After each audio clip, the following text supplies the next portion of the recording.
New fallout tonight for the New York congressman who threatened a reporter after the president's State of the Union address. Not speaking about anything that's off topic. This is only about the president. Well, what about... Thank you. Why? Let me be clear to you. You have to do that to me again. I'll kill you. You are not man.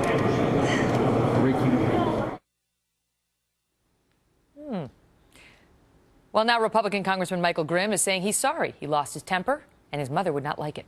Joining me now, Monica Crowley, Fox News contributor, Bernard Whitman, Democratic pollster, and Brooke Goldstein, director of the Lawfare Project. And so people went nuts. There was more tweeting about this than the president's address last night, and you say what? Well, that says volumes about the president's speech last night, that this got more attention. Look, if you know anything about Staten Island, which is the constituency that Michael Grimm represents, this episode probably helps him. I wouldn't be surprised if his approval ratings went up because he pushed back against a reporter. But I think his political operative said, wait a minute, this is a big mistake. You got to go and apologize. And now apparently they're going to go out for pizza. And the reporter accepted the apology, but what do you think? You know, I don't disagree with Monica. I think it probably played well on Staten Island, but here are the facts. The conduct was most unbecoming of anybody, especially a member of Congress. And as House rules dictate, congressmen or women should always act in a manner that will reflect credibly on the House. And they always do. But they are human. Hold on. Do I think he should be referred for investigation? Absolutely not. Should he enroll himself in an anger management class? Heck yes. Really? Anger management? What do you think, Brooke? I agree with Bernard. I mean, everybody knows that you have to be careful when you talk to reporters, especially when you're threatening to throw them off the rotunda. No, I would have been like, I'd like to see you try, Mr. Grimm. Bring it. He's under investigation. He hasn't answered questions from reporters for the last 2 weeks. If you're a member of Congress, you have to expect, hard-hitting press, and you have to understand that this is not a proper way to deal with a legitimate question. Speaking of hard-hitting, do you have to expect this like Jim Cantore of the Weather Channel got? We have not gotten into the worst part of this storm yet.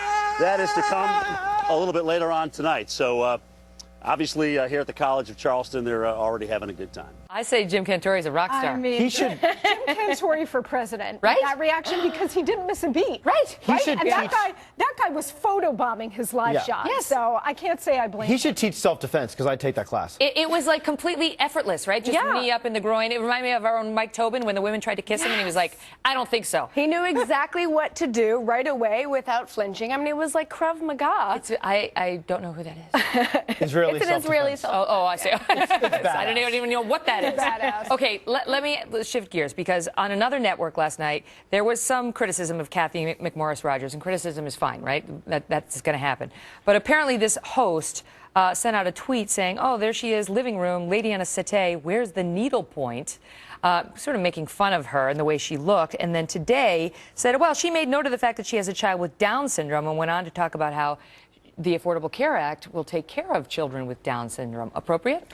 Absolutely not. I mean, MSNBC's host Alex Wagner, who made this tweet, she's basically built her career off parroting the Democratic Party line that Republicans are at war with women. I mean, she's even advocated for gender parity laws in Congress. And then she goes and she makes a blatantly sexist tweet. I mean, I think we're supposed to talk about glass houses right now. And I guess in her head, she thought she was, insulting the GOP. But there's nothing funny about insulting a woman who happens to be an incredible, doting, loving mother and also a very powerful and just member gave of birth Congress, 8 weeks ago. just because she's a woman. The tweet was completely inappropriate, but let's go to the facts. Her State of the Union response was entirely vacuous, completely full of platitudes. It's expected to have substantive criticism. It's not necessarily expected to go that's here. a real criticism. Yeah, no, that's legitimate criticism if you want to go after her positions. But to attack her for simply being a woman in that setting and being a conservative, being a Republican, and that's the bottom line. And she doesn't look like me. She looks she looks like a lady who should be doing needlepoint. Well,